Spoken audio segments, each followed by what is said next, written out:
এখন হচ্ছে এখানে হচ্ছে আলু ভাজা করছি, আর এখানে হচ্ছে ডালটা সিদ্ধ হয়ে গেছে। আজকে করবো হচ্ছে বিউলির ডাল।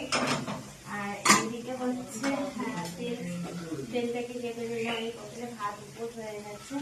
সবজি কাটাও মোটামুটি হয়ে গেছে।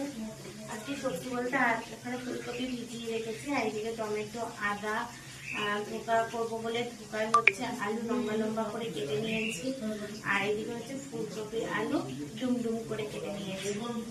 তো এখন এই অবধি কাটাকুটি হয়েছে, এখন চলে এসেছি আলু ভাজতে। আলু ভাজা দিয়ে ডাল খেতে কিন্তু বেশ ভালো লাগে। আর ভাজা অনেকটা হয়ে এসেছে, তাই এখন হচ্ছে নুনটা দিয়ে দেবো। তো আমি রান্নায় খুব একটা নুন দিই না, অল্পই নুন দিই। হলুদ দিয়ে দেবো,